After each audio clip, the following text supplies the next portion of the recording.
Quoi, je me suis planté? C'est pas du code? Ah si, en l'occurrence si, ça peut en être, mais... Allez-y, expliquez-moi le code. Je vais vous aider à déchiffrer. Non, j'ai pas le droit de vous donner le code. C'est pas tous les chevaliers qui ont le droit? Les chefs de guerre seulement. Mais je suis pas chef de guerre, moi. Non. Bah si. Ah non, je vous jure que non. Comment vous le savez? Vous connaissez pas le code. Bah et vous? Je m'excuse, vous avez pas tellement l'air de connaître non plus. Je vous donne un message et vous pédalez dans ce moule. Et salut à tous, on se retrouve pour un nouvel épisode de Warhammer Made by Amateur et pour aujourd'hui c'est un cataclysme à la forêt d'Ardennes, c'est comme ça que j'ai appelé cette bataille, c'est pas vraiment une bataille scénarisée, c'est une bâche, mais c'est les deux plus fortes armées de la chaîne, les démons de Nurgle et les elfes sylvains qui vont s'affronter. Maxime est venu, il a voulu prendre le commandement des démons de Nurgle, l'une des armées les plus fortes de la chaîne, même si elle n'a pas fait beaucoup de parties. Et en face, celle qui est à pour l'instant 100% de victoire, c'est les elfes sylvains qui seront sous ma tutelle. Et on a fait une bataille à 2500 points. Alors, les listes d'armées 2500 points, démons de Nurgle. J'ai accordé le fait parce que j'ai pas assez de porte-pète, il me reste 15 points pour avoir les 25% minimal de 2500 points. Donc on a compté les 15 points de base, on les a rajoutés en rare parce que j'ai trop de points de rare. Bref, on s'en fout, c'est ma chaîne, je fais ce que je veux. Donc le seigneur grand immonde niveau 4, le général de Maxime, absolument immonde et dégueulasse, en même temps c'est son nom. À la magie niveau 4, il a eu l'imprécation du lépreux, donc plus 1 D3 endurance ou moins 1 D3 endurance. Il a eu l'hôte putride, mon lul, quelle horreur pour les elfes. Il a eu les bienfaits de boursouflure et enfin la tornade de peste, donc un seigneur qu'il va falloir que je m'occupe très rapidement dans la bataille. Ensuite il a pris 2 héros, 2 Nurgle, un de GB niveau 1 et un normal niveau 1.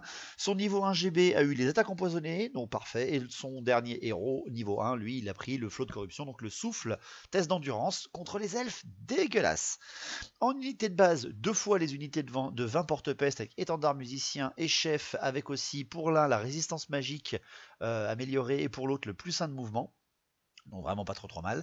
En unité spéciale, les 6 bêtes de Nurgle, bien entendu, avec l'endurance de 5, quand vous verrez ce que j'ai mis en face, moi ça va pas rigoler, et 3 nuées de Nurglings pour avoir des éclaireurs, et contre des elfes à force 3, endurance 3, c'est toujours utile.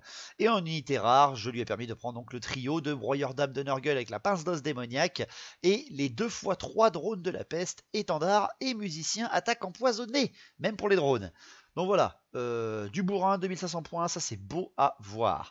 De mon côté, j'ai voulu faire une liste d'armées elfiques, pas de esprit de la forêt. Je n'ai pas pris de bois, en fait, j'ai pris que des elfes. Et en plus, j'ai pris des trucs qui tankent, voilà, des trucs de combat, parce que sinon, franchement, je prenais full cavalerie légère et je tournais autour du Nurgle qui a une mobilité moyenne, très moyenne. J'ai voulu faire ça. J'ai sorti mon seigneur Asray sur dragon, qui est donc la figurine Nestra et Aran, qui a été peint par Graou Painting, par mon Graou. Donc si vous voulez aller voir sa page, le lien est dans la description depuis très longtemps, pour vous commander des peintures si vous le désirez. Donc mon seigneur Asray sur dragon, je l'ai mis en bourrin, hein. Il a le plus 2 en force, il a l'armure de 2+, avec l'armure enchantée, et il a l'autre badine du trompeur qui fait relancer des invulnérables réussis. C'est pour ça que je ne lui ai pas mis d'invulnérable, parce que cette autre badine du trompeur fonctionne pour l'ennemi, mais aussi pour vous-même. Donc voilà, je l'ai bien équipé, bien bourrin, hein. Il a une armure de 2+ tout seul, mais il est monté sur un dragon. Alors le souffle du dragon, c'est de la force 2. Bon, c'est pas vraiment génial, mais bon, ça fait toujours une attaque de souffle. Et je voulais sortir mes sonneurs, ça sur dragon, parce que c'est toujours classe, les dragons. En héros, j'ai pris 3 héros. J'ai pris mon enchanteur sur grand aigle niveau 2. Il est tout nu, hein, il a rien du tout à part son niveau 2. Je lui ai donné le domaine de la bête, parce que contre du Nurgle, la vie c'est bien, mais la bête, faut augmenter un peu votre force aussi, les elfes. Donc j'ai eu le primaire et j'ai eu la lance d'ambre, ce qui est quand même pas mal du tout pour un niveau 2. Et derrière après, j'ai pris un danseur des ombres avec le niveau 1. Tout à fait. J'aime beaucoup cette figurine depuis que je la joue. Depuis que je l'ai acheté. Donc un danseur des ombres, je lui ai donné le niveau 1. En magie de l'ombre, il a eu les lames mentales d'Occam. Donc franchement, c'est bête pour un niveau 1 parce qu'il faut faire un 17+ pour l'avoir. Enfin 18+ avec, sans compter son niveau. Donc ça va être très chaud. Et en fait, en comparaison, je me suis dit, est-ce que je lui mets un PAM? Mais non, j'ai décidé d'être sport. J'ai dit, je vais pas faire anti-magie pure. J'ai pris que un niveau 2 et un niveau 1 en magie à 2500 points avec des elfes sylvains. C'est très très dangereux contre du Nurgle. Et je lui ai donné la couronne de ténacité parce que j'avais une petite idée derrière la tête. Après, pour finir, mon capitaine GB, c'est ma grande bannière avec la grêle de mort et une armure lourde et un bouclier tout simple. En unité de base, J'ai pris 10 gardes Sylvain 2 fois avec le musicien et les flèches empoisonnées. De toute façon, quand du Nurgle a énorme endurance, je mets au moins 20 tirs empoisonnés en face. J'ai pris 29 gardes éternels avec l'étendard et le musicien et le chef. Voilà. Et c'est tout. Ça me fait largement mes 625 points de base. Et enfin, en unité spéciale, parce que je n'ai pas de rare, comme je l'ai dit, je n'ai pas de marbre ou quoi que ce soit ou de forestier. En unité spéciale, j'ai sorti ma horde de 39 rangers du bois sauvage avec l'étendard, le musicien, le chef et l'attaque enflammée. Voilà, j'avais gardé ça en petit, et surtout en plus avec le danseur des ombres qui a eu les lames mentales, ils deviennent dégueulasses, parce que je vais mettre le danseur des ombres tenace avec ces mecs-là. Je n'ai pas dit, hein, Maxime, que j'avais l'attaque enflammée sur ce régiment-là, sur cette horde de rangers, contre du démon. Là, je peux même encaisser les bêtes, je pense, ça me fait pas trop peur. Derrière après, j'ai pris bien sûr 5 cavaliers sauvages de Kurnous, parce que je les adore, et en plus, ils ont un impact très fort, mais ils sont pas très résistants, donc il va falloir que je fasse très attention. Et enfin, ma petite nouveauté, je me suis trouvé des old school. Alors désolé si les figurines ne sont pas aussi belles que celles qui ont été faites pour la V8, enfin pour la V7 pardon, en 2005, mais j'ai pris 10 danseurs de guerre, old school, vraiment old style. Je ne les ai jamais joués, je ne sais pas du tout comment on joue des danseurs de guerre, surtout qu'ils sont que 10, donc je vais plutôt les utiliser en unité de flanc. Voilà, mes gardes éternels ou mes rangers serviront de tank et je vais utiliser ces figurines plutôt mobiles, tirailleuses, immunisées psychologie, pour attaquer de flanc. Donc voilà un petit peu ma liste d'armées à 2500 points, qui est une liste d'armées un peu tournée sur le corps à corps, quoi. Très peu de magie, pas beaucoup de tirs, j'ai que 2 régiments de tir. Donc voilà, on va voir un petit peu ce que ça peut donner pour ce qui est de cette partie du Cataclysme à la forêt d'Ardennes. Pas de scénario, tout simplement du combat. Donc pour le déploiement, Maxime a déployé son armée, on a fait en normal, hein, c'est-à-dire déploiement unité par unité, c'est une bâche comme je vous ai dit. Donc il a flanqué ses drones sur les côtés de son armée, il a mis en plein centre son grand immonde et ses porte-pestes évidemment, et entre ses porte-pestes et ses drones, il a mis à gauche le broyeur d'âme, et à droite les bêtes de Nurgle. Belle armée, beau centre de combat, ça c'est sûr. Hein. Pour moi derrière, j'ai gagné une forêt gratuite que j'ai mis justement un peu devant mes gardes éternels. Pour le reste, j'ai mis mes Kurnous complètement sur mon flanc droit, mes gardes éternels avec mon seigneur dragon en centre et les danseurs de guerre sur leur flanc droit, parce que les gardes éternels tankent bien, surtout que je vais les avancer dans les bois. Ils peuvent encaisser beaucoup d'attaques parce qu'ils sont quand même une trentaine, mais en face ça me fait très peur. Il y a le broyeur d'âme et tout, enfin bref. J'ai mis après mes 2 régiments de garde de Sylvain avec derrière le mage lance d'ambre, hein, qui peut être très utile contre le grand immonde. Et derrière, tout mon flanc gauche est tenu par ma horde de rangers, en espérant voilà, qu'elle a quand même les bêtes en face, plus des drones, plus des porte-pestes, ça fait un peu peur.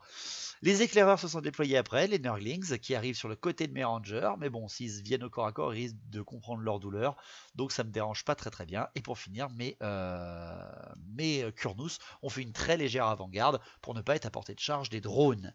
Et le premier tour a été pour Maxime. Donc on est parti pour cette bataille de Cataclysme sur la forêt d'Ardennes. Les elfes ont décidé d'aller sauver la forêt d'Ardennes, qui est donc en pleine Bretonie, loin d'Athel-Lorraine. Les esprits des bois n'ont pas voulu les suivre.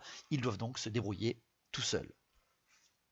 Donc le premier tour de l'armée de Maxime, de Nurgle, l'avancée inexorable de Nurgle, hein, véritablement. Il avance toutes ses troupes, son broyeur d'âme, j'avais oublié à quel point ça avance vite, un broyeur d'âme. Il vient directement menacer les danseurs de guerre, les Kurnous, les gardes éternels, presque au bord des bois. Il ne rentre pas dans les bois, il est pas fou. Hein. Il envoie ses drones après sur le flanc gauche pour m'obliger à charger l'un ou l'autre avec mes Kurnous au tour d'après, ce qui me terrorise absolument. Il fait un éventail avec ses porte-pestes et son grand immonde, sachant que l'hôtel au centre, on l'avait compté comme un décor simple, autrement dit on pouvait le traverser avec un seigneur ou avec une unité. Voilà, c'est juste un décor, il n'y avait pas de terrain dangereux ou quoi que ce soit. Et après sur son flanc droit, il a mis les bêtes et les drones légèrement en accès vers les rangers, pas pour l'instant, hein, ils sont encore un peu loin, et les Nurglings qui viennent tout de suite mettre la pression. Pour la magie, il fait un petit 3 et 1, ce qui fait que son armée passe non plus à invulnérable de 5, mais à invulnérable de 6, parce que tous les démons, sachez-le pour ceux qui ne connaissent pas le lore ou les règles, tous les démons à Warhammer V8, selon les vents de magie, ont une invulnérable ou alors des faits qui se passent. Tous les démons ont une invulnérable de 5 de base, mais si vous faites un petit jet, ils ont une invulnérable de 6, et si vous faites le fameux 10 au vent de magie, toute l'armée a une invulnérable de 4. Là, je tombe bien pour moi, toute son armée passe à invulnérable de 6, et pour une première salve de tir, ça pourra toujours m'être utile. Je fais en plus une canalisation derrière, donc on est à 4 dés chacun. Il prend ses 4 dés et il tente l'hôte putride sur mes gardes Sylvain qui sont en plein centre de mon armée. terrible, hein, l'autre putride, ça vous fait 1 des 6 touches force 5 dans la tronche. Vous faites un test d'endurance avec votre unité après. Si vous le loupez, vous reprenez un des 6 force 5. Si vous loupez votre test d'endurance, ça recommence jusqu'à ce que vous soyez soit tous morts, soit que vous réussissiez votre test d'endurance. Avec les elfes, endurance de 3, une chance sur 2 de me louper. Terrible. Sur son D6, il passe son sort. Moi, je loupe ma dissipation, enfin sur CD, il passe son sort, je loupe ma dissipation. Il me fait seulement 3 touches, 3 morts, et derrière après, je réussis mon test d'endurance. Je teste, pas de commandement 10 relançable, ça me bouge pas, mais ça m'a fait très peur. Heureusement, j'ai réussi mon premier test d'endurance tout de suite. Pas de tir, pas de corps à corps avec Nurgle premier tour, c'est à moi. Premier tour de mes elfes sylvains, il faut charger. Il faut charger avec les Kurnous. Pourquoi? Parce que les Kurnous ont une force d'impact énorme. Malheureusement, rien d'éligible à part le broyeur d'âme et dans les bois, mais le broyeur d'âme c'est endurance 7. Ça me terrorise ce broyeur d'âme, je préfère plutôt m'en occuper d'une autre façon. Donc je décide de charger les drones pour ne pas qu'ils contournent mes danseurs de guerre ou quoi que ce soit, vu que je voudrais bien voir ce qu'ils donnent ces danseurs de guerre. Mais je pense que j'aurai pas le choix, je vais les envoyer au sacrifice. Je suis désolé pour ceux qui adorent ces figurines. Donc je charge avec mes Kurnous dans les drones qui sont sur leur flanc droit. Les drones peuvent encaisser une charge de Kurnous si je loupe mes blessures, parce que je charge force 5, ils ont rendu 5 les mecs. Donc je peux me foirer complètement avec mes Kurnous et être écrasé par la riposte de Nurgle. Mais je réussis au moins ma charge, ça c'était le point positif. Pour ce qui est de mes mouvements, mon régiment de danseurs de guerre, je l'envoie provoquer le broyeur d'âme en fait pour éviter qu'ils viennent me charger de flanc, parce que j'avance également mes gardes éternelles dans les bois, pour provoquer le broyeur d'âme en fait tout simplement, pour éviter de perdre, enfin d'encaisser avec mes gardes éternelles direct dès le tour 2 un broyeur d'âme dans ma tronche.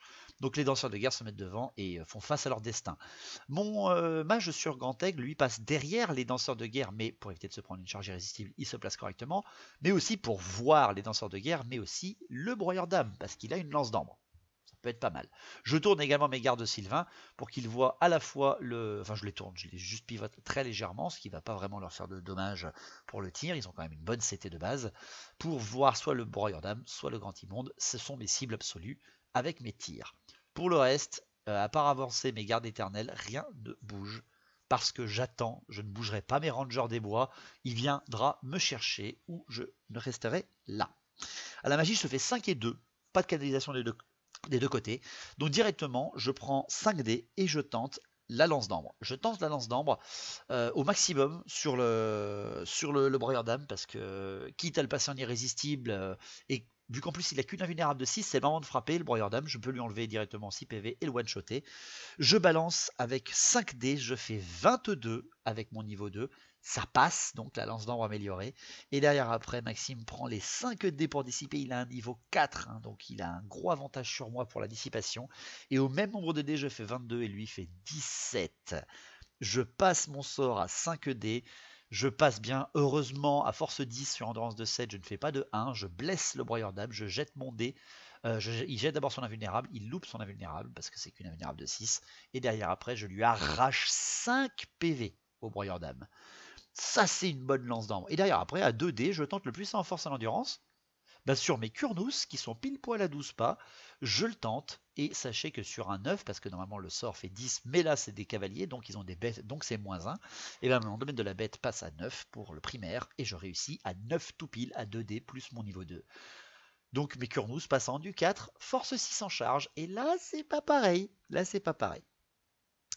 Pour les tirs, j'ai mes 7 gardes sylvains qui ont été frappés par l'autre putride du grand immonde qui voient parfaitement le broyeur d'âme. Je fais 7 tirs empoisonnés sur le broyeur d'âme. Je fais seulement 2 empoisonnés et je blesse pas derrière. Avec ces 2 empoisonnés, il a une armure de 4+, quand même. Hein. Il en passe un sur les 2 et derrière après il n'a plus qu'une invulnérable de 6+. Et il loupe son invulnérable de 6+, ce qui fait que j'arrache son broyeur d'âme tour 1. Waouh! Derrière après, mes 10 gardes sylvains, ils voient le grand immonde, il a un couvert quand même avec le décor, etc. Ils sont légèrement bougés. Je balance 10 tirs dessus et je fais encore 2 empoisonnés. Et les 2 empoisonnés ne passent pas, réussissent à passer à travers l'invulnérable de 6+. Le grand immonde est déjà descendu à 4 PV. Dès le premier tour, c'est vraiment très sympa. Pour finir en beauté, je décide de tirer ma grêle de mort sur le gros bloc de porte-peste devant moi. C'est de la force 4, la grêle de mort. Ils sont invulnérables 6, c'est parfait pour moi. Et avec 3 dés de tir, comme vous le savez, la grêle de mort est toujours très forte sur cette chaîne, je fais un triple 1. What? Et avec un triple 1, je ne tue qu'un seul porte-peste. C'est terrible. Ah, le capitaine qui bande son arc et qui tire des petits crachotis pourris. C'était mythique. Mythique. Pour finir, il y a déjà du corps à corps à ce tour. Hein. Mes Kurnous, 5 Kurnous qui chargent à plus 1 en force et en endurance en plus derrière. Contre du Nurgle, ça va faire très très mal. Voyez un petit peu, alors déjà ils ont charge dévastatrice et ils ont frénésie, les cavaliers Kurnous. Donc ils font beaucoup d'attaques. Chaque personnage a 3 attaques en charge, force 5 mais la force 6. Sachez que pour toucher du Nurgle, même si vous avez la meilleure CC du monde, vous devrez toucher sur un 4+. Donc je jette, heureusement je peux relancer mes touches loupées parce que frappe toujours en premier, initiative meilleure ou égale. Et derrière après, les Kurnous, voyez les blessures qu'ils font. Et surtout, ils font 9 blessures et voyez les invulnérables 6 faites par Maxime. Il loupe les 9. Il loupe les 9. J'arrache 9 PV sur 9 PV au premier round. Et bam, mes Kurnous passent au travers des drones, mais dans une surprise incommensurable. Et filent de 7 pas en direction de l'extrémité de la carte. Dans la surprise générale, la percée des Kurnous. J'adore ces mecs depuis que je les ai connus dans la V7 et ça ne changera pas. Donc un tour 1 qui se passe quand même plutôt bien pour moi. J'arrache le broyeur d'âme, j'arrache un régiment de drones direct et en plus l'autre putride ne m'a pas fait beaucoup mal. Mais on est au tour 2. Le tour 2, Nurgle est endurant, il sait prendre des coups. Il y a déjà des charges, il y a déjà des charges de tenter. Les porte-peste avec la grande bannière chargent les gardes éternels. Un peu présomptueux là, mon cher Maxime, parce qu'il envoie quand même un seul régiment de 20 contre un régiment de 30, qui est flanqué de 2 puissantes unités. Mais il a raison, il vient traverser le grand immonde et provoquer les gardes Sylvain ou mon général avec son grand immonde. Je n'irai pas affronter le grand immonde avec mon général, j'en ai trop peur. Je vais pouvoir me le tirer au tir si j'arrive à survivre à ce qui va m'arriver derrière.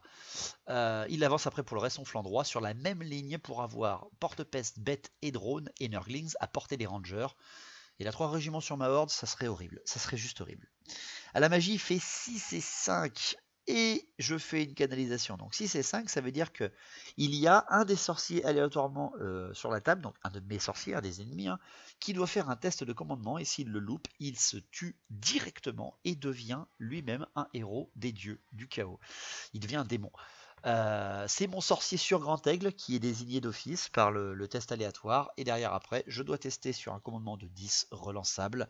Et bien sachez que je fais le double 1.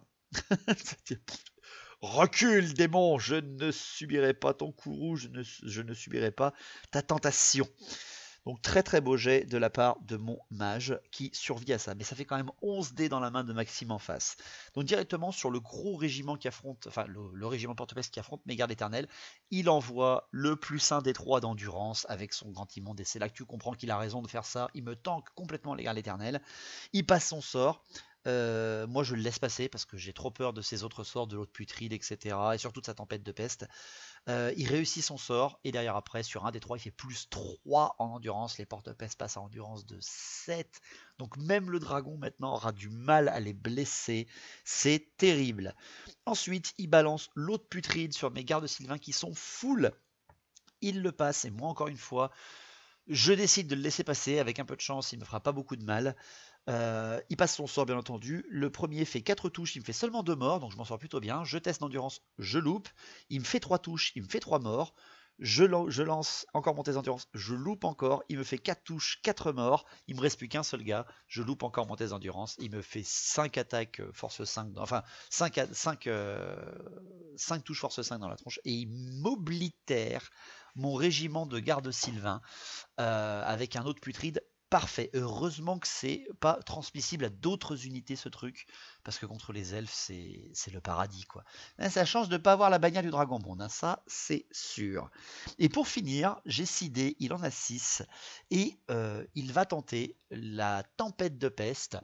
Il la tente en direction de l'extrême gauche de mes rangers pour qu'elle traverse tout le régiment. Avec le gros gabarit, donc un 25+, hein, il la tente couillu à 6+, en fait, à 6 dés, il tente le fiasco bien entendu, parce que moi derrière après à 6 dés je peux faire de la dissipation automatique. Il tente l'irrésistible, il balance à 6 dés la tornade de peste, il fait pile poil 25 sans irrésistible, et moi derrière je balance je ne vois aucun double 6. Et je fais 24 avec mon niveau 2. Ce qui fait que la tempête de peste, malgré le fait que j'ai gardé 6 dés pour la dissiper, passe. Il n'y a pas d'incident. Il fait un 10 sur le décalage et la traversée du vortex. Heureusement, finalement, en fait, il a tué mes gars avant, donc il ne traverse pas les gardes de Sylvain, mais il traverse presque la moitié ou l'intégralité du régiment de ma horde, en fait. Et là, je dois tester, à peu près quasiment tout le monde est touché avec le 10. C'est l'horreur absolue. C'est vraiment l'horreur absolue, parce que sur 4, 5, 6, mes mecs sont morts direct. Et sur 40 hommes de ma horde, il m'en explose 24. Oh mon Dieu. Oh là là, mon Dieu. Il vient de m'arracher 24 rangers et 10 gardes Sylvain en une phase de magie. Ah, ma horde vient de fondre sous mes yeux. Oh là là là là, terrible, terrible, terrible. Et en plus, le vortex reste derrière. Bon, il va peut-être se décaler après, on verra bien. On avait mis la photo que vous voyez, c'est qu'on avait redéplacé le truc parce qu'il arrêtait pas de tomber. Mais bref, voilà, c'est la surprise absolue, là, du grand immonde qui nous fait une phase de magie du niveau 2, du numéro 2, tour 2. Magique. Pas de tir, donc directement corps à corps, mes jeunes gens. Au corps à corps, la garde éternelle avec ma GB contre 20 porte-peste et la GB adverse.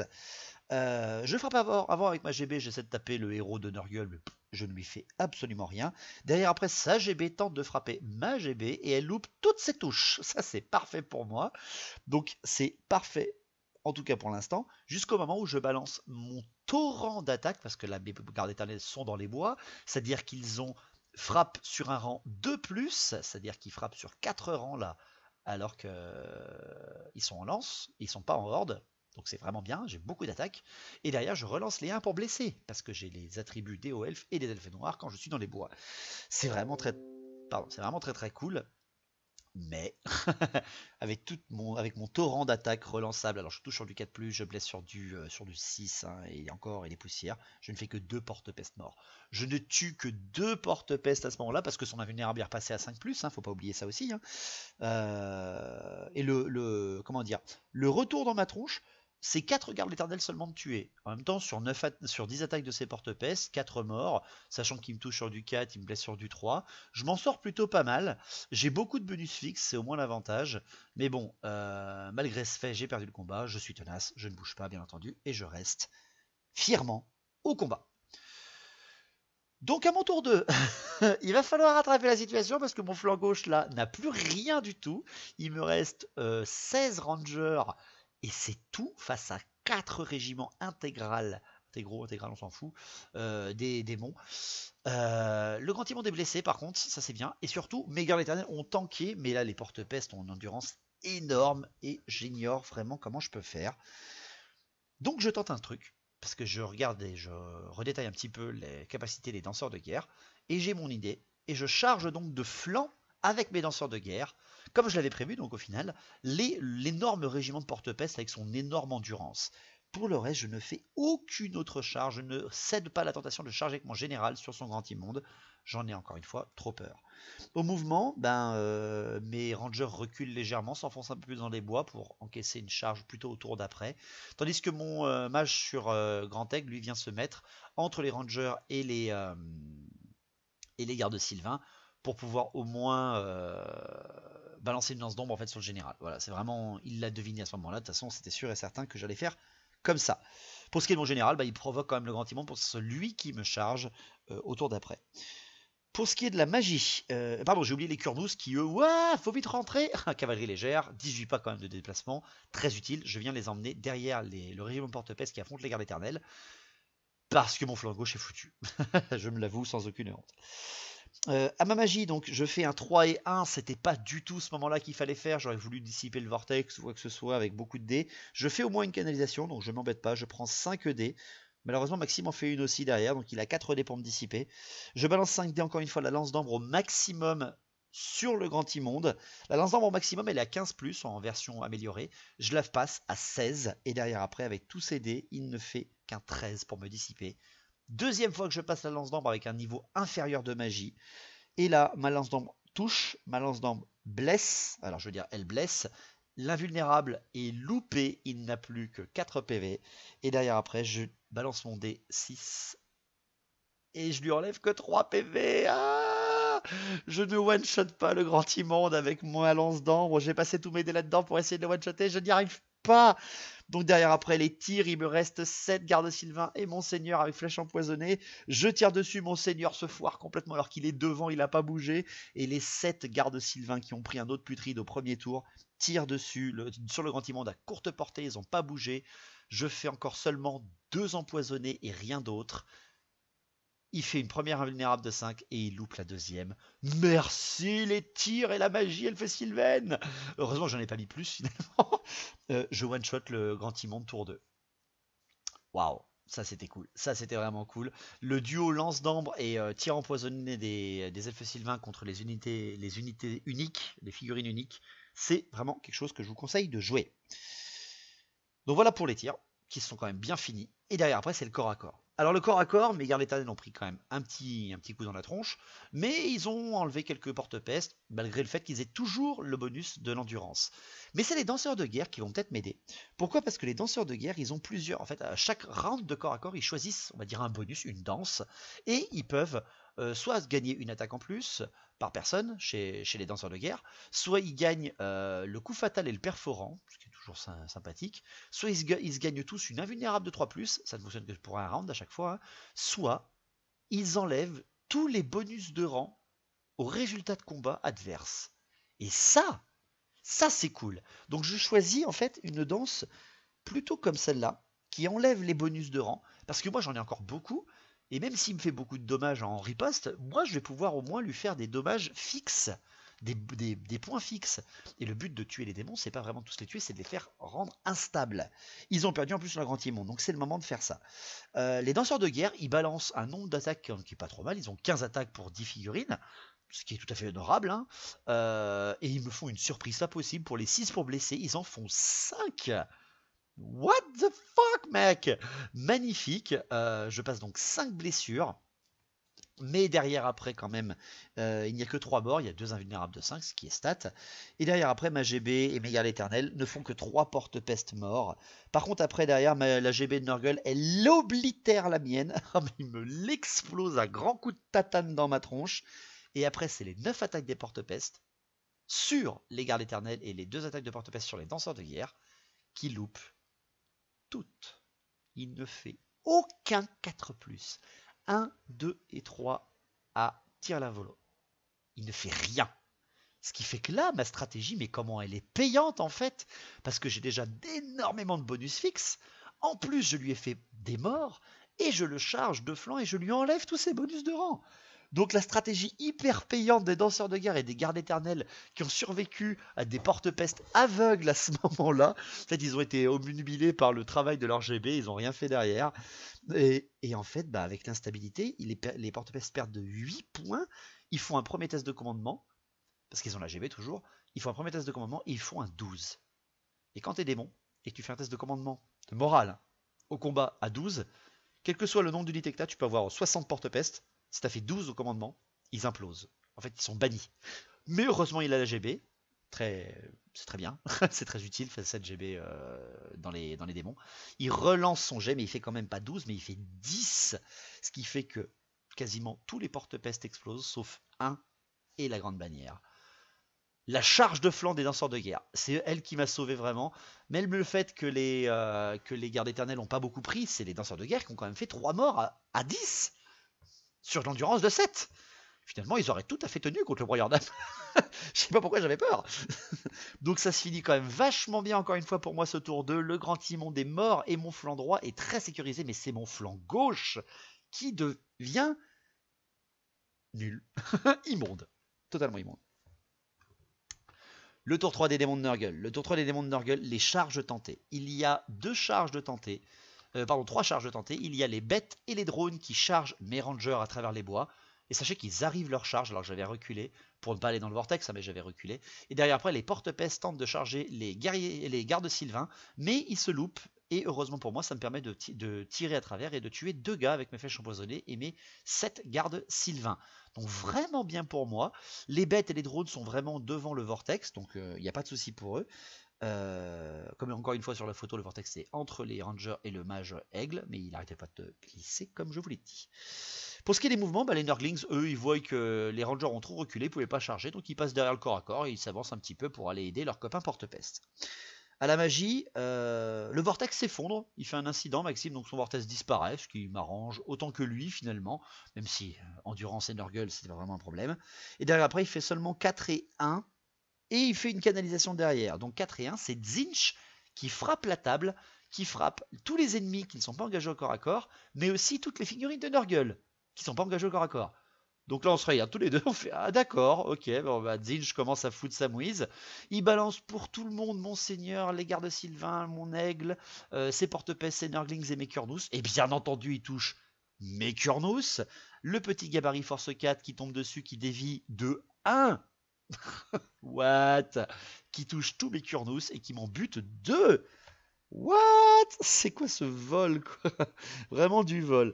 Mais bon, c'est le jeu, c'est comme ça que ça marche et je suis tout à fait pour. Derrière après, il tente les attaques empoisonnées en fait sur les porte-peste avec le héros qui sont en solo, qui voient le dragon devant eux. Il le passe et moi je loupe ma dissipation, ce qui est juste parfait pour moi encore une fois. Et après, c'est quand même le flot de corruption qui est tenté avec son héros, qui n'est pas au corps à corps, parce que le flot de corruption, c'est un souffle, mais un souffle magique. Donc si tu le fais à la phase de magie, même si tu as loupé une charge, tu peux faire tes sorts. Le souffle lèche à peine le bord des gardes Sylvains, mais en touche 4, et il m'en bute quand même 2, parce que c'est des tests d'endurance ou mort. Donc ils passent de 7 à 5, et ils ont en face quand même une vingtaine de porte-peste. Ah bon Dieu. Donc encore une bonne petite phase de magie qui amène son lot de surprises. Bon, le corps à corps, les danseurs de guerre avec les gardes éternels et le porte-peste avec la GB. Les danseurs de guerre prennent plus une attaque et là, les 6 pleuvent, surtout qu'en plus il n'y a plus le plus 3 d'endurance sur les porte-peste et même le héros de Nurgle ne survit pas aux très nombreuses attaques que je leur fais et j'extermine les 2 dernières figurines. En même temps, il fallait s'y attendre. Derrière après, par contre, c'est les 6 bêtes et 3 drones qui affrontent 15 rangers et un danseur de guerre, enfin un danseur des ombres. Bon, sachez quand même que les rangers ont force 5 et ont 2 attaques au lieu d'une seule quand ils affrontent des trucs qui provoquent la peur ou la terreur. Donc, malgré le fait que je ne puisse pas relancer mes touchés manqués, vu que je frappe à arme lourde, je frappe quand même à initiative de 5, je frappe donc avant, je mets toutes mes attaques sur les bêtes de Nurgle et je choisis l'invulnérable 3+, avec mon danseur des ombres, parce que lui aussi a des danses magiques, ce qui fait que, avec un bon gros nombre d'attaques et toujours la bannière enflammée qu'il y a dans mon régiment, sur les bêtes de Nurgle, j'arrache 6 PV avec le danseur des ombres et les rangers. Ce qui est quand même notable, je trouve, pour des petites figurines à endurance de 3. Bon, par contre, après, rien que les bêtes, 2 bêtes plus 2 derrière me font 15 attaques, force 4. Je perds avec, quand même, pour me toucher, un 4+, qu'il loupe très goulûment, ce qui est très gentil pour lui. Il m'arrache 7 rangers. Et moi après et encore 3 derrière avec les drones, ce qui fait qu'il me reste quelques rangers et surtout il me reste mon danseur des ombres qui n'a même pas voulu frapper quand je lui ai dit un vulnérable de 3+, et donc ce petit mec qui portait la couronne de ténacité, je teste à commandement 10 et je fais 10. Wouh! Pourquoi pas commandement 10? Parce que je suis pile poil à 18 pas de mon général qui est sur un monstre et que donc son commandement porte à 18 et non plus à 12. Donc je suis sauvé par mon général et je viens de tanker avec le peu de horde qui reste, les bêtes et les drones. Qu'est-ce que ce combat aurait donné si ma horde aurait été full PV? Très bien, très bien. Tour 3 des elfes sylvains. Je suis quasiment en position de charger avec mon dragon et les gardes éternels, mais je ne veux pas charger, je ne veux pas perdre tous mes bonus des bois.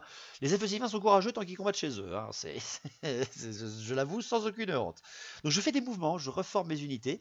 Mon général et mes Kurnous passent derrière le régiment de porte-peste. Les gardes sylvains ne bougent pas et font face à leur destin, tandis que les danseurs de guerre, les gardes éternels et le mage sur Grand Aigle forment en fait un espèce de gros amphithéâtre avec le seigneur et les Kurnous vers ce dernier régiment de porte-peste qui me fait peur.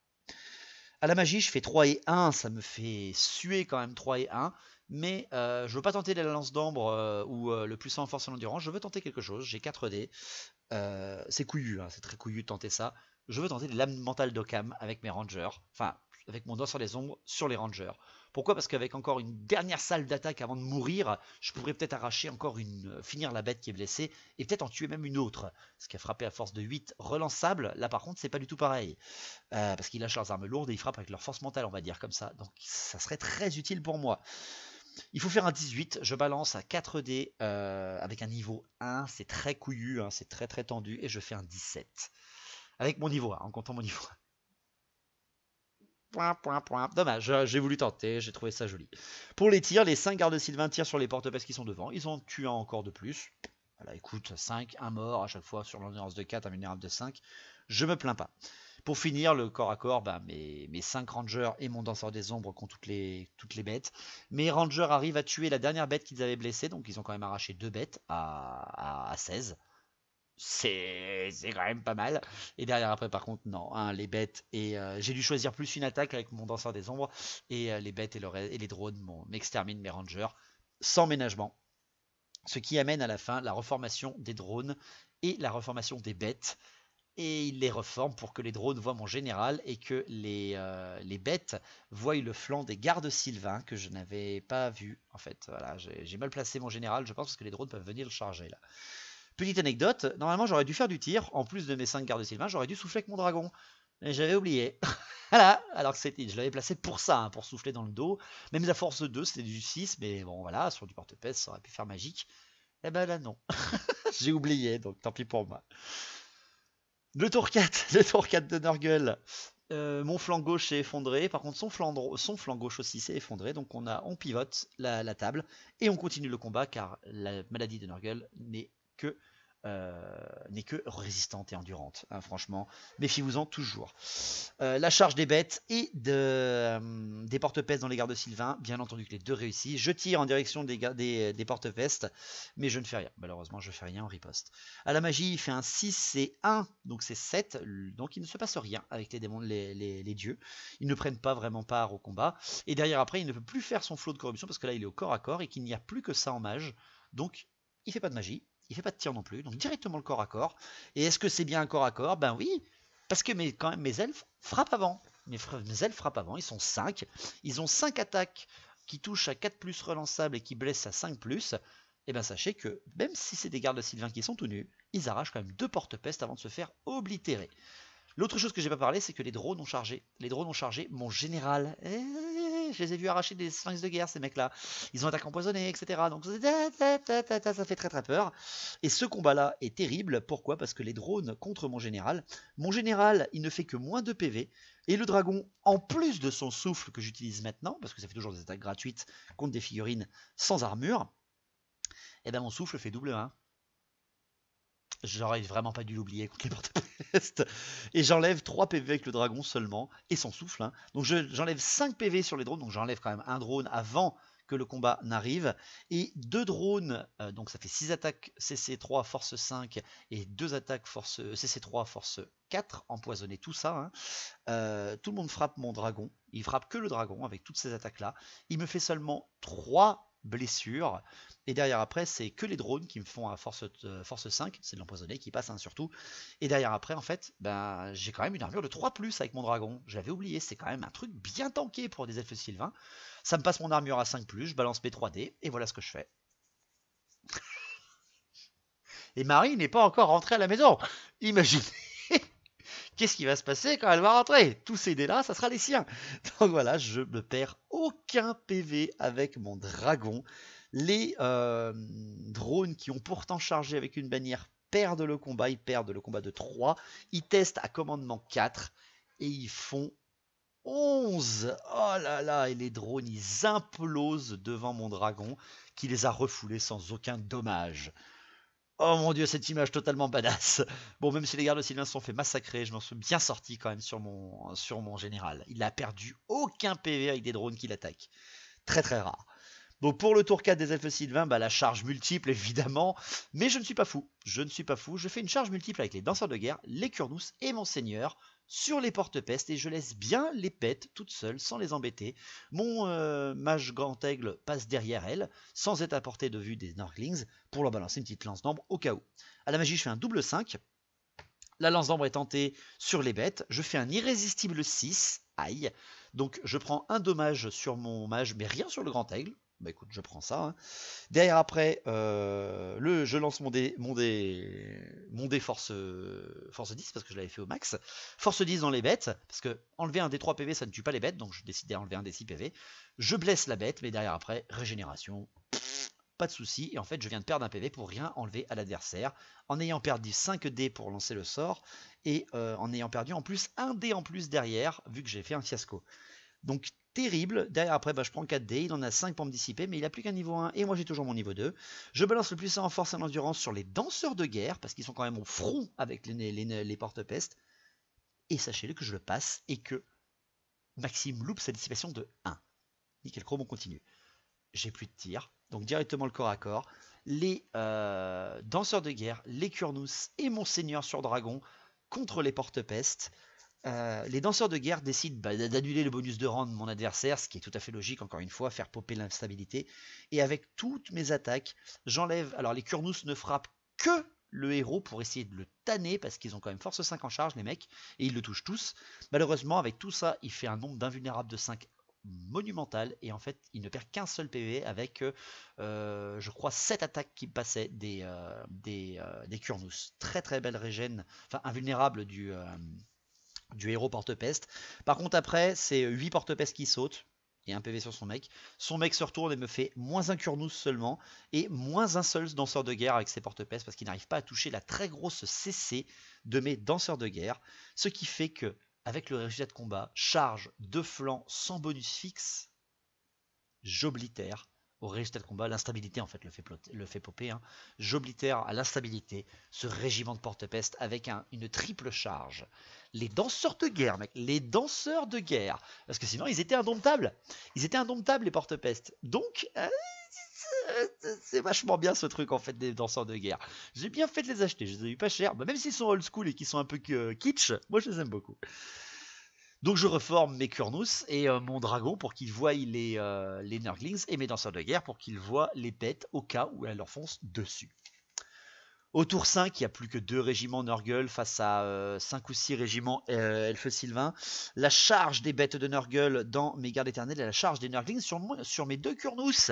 Il peut encore me faire mal, attention David, attention, ne te fais pas avoir par cela.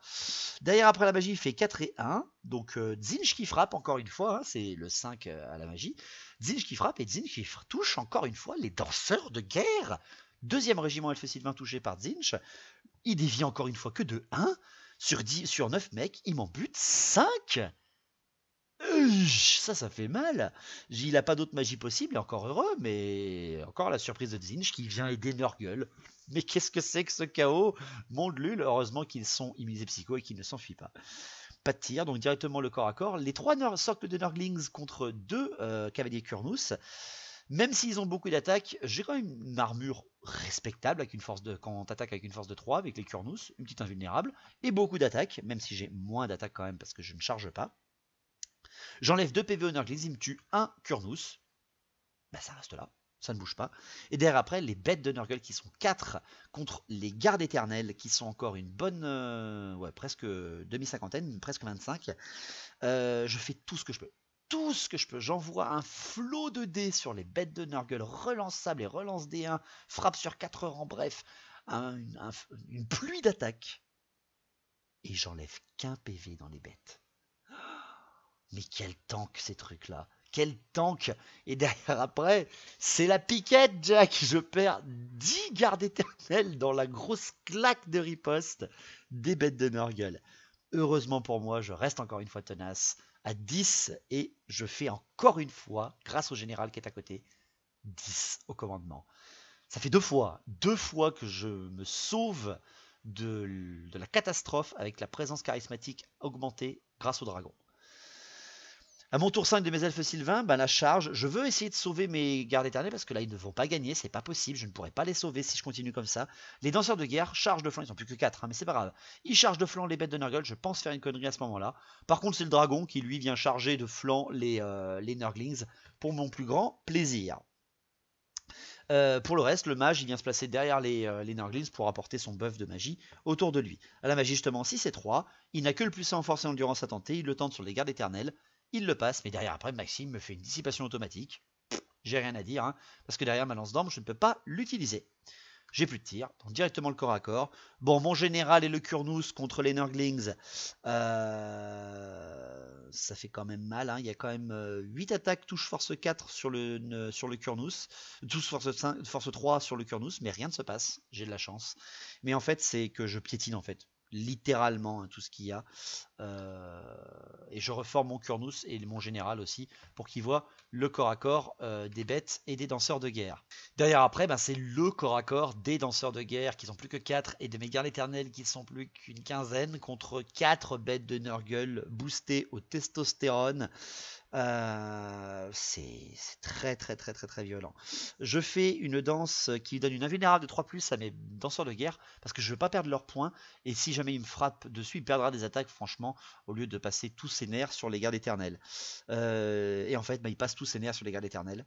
Les gardes éternels par contre frappant avant me font la magie d'enlever 3 PV à une bête. Donc ils en tuent une autre. Franchement, mais les mecs, même s'ils frappent force 3, c'était la surprise, vraiment clairement. Hein. Et derrière après, en fait, c'est surtout que sur les 3 tests de régène, il a fait 1, 2, 2. Donc c'était dommage pour lui. Et derrière après, par contre, il y a seulement 3 gardes éternels qui meurent, seulement. Les bêtes, elles perdent de 4 le combat, et elles perdent encore 3 PV derrière, parce qu'il y a une charge de flanc, avec un étendard. Toujours des bonus fixes, hein, toujours des bonus fixes, qui servent mes elfes sylvains, mais les bêtes restent là, fièrement.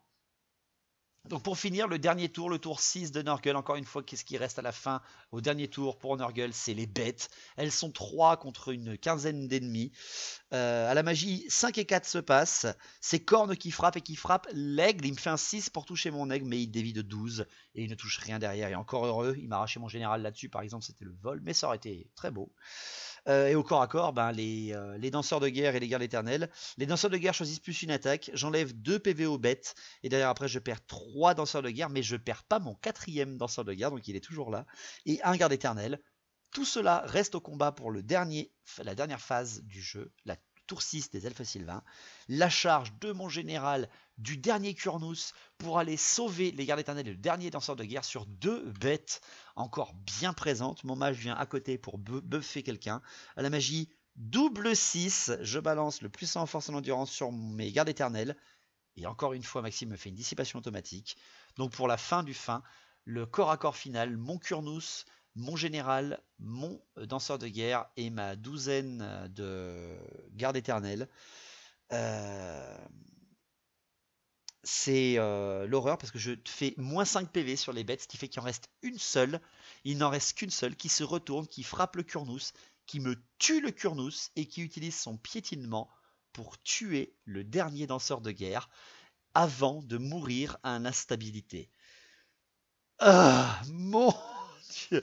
Fin du cataclysme dans la forêt d'Ardennes. Mon seigneur Asrey a perdu les 3/4 de son armée, si c'est pas plus, les 4/5. J'ai oblitéré les démons de Nurgle. C'est rare quand même de tuer les démons de Nurgle en race stable au tour 6. Mais ça a été clairement pour moi la partie la plus dure avec mes elfes sylvains depuis le début que je les joue sur cette chaîne.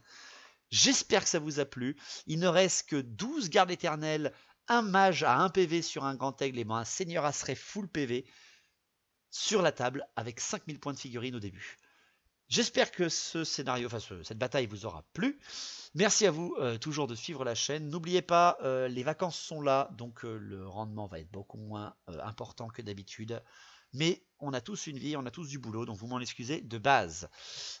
Prochainement, certainement, mes jeunes gens, pour vous remercier, ça sera la grosse bataille, ou alors une belle bataille, parce que j'ai eu un petit souci de grosse bataille, pour ceux qui étaient sur le Discord, ils le savent, entre la guerre éternelle des hauts elfes et des elfes noirs, avec un double fiasco sur des seigneurs légendaires.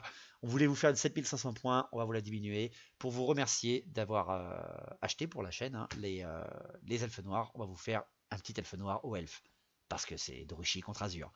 Merci à tous, on se revoit bientôt et portez-vous bien. Longue vie à battle, rebattle. Ciao.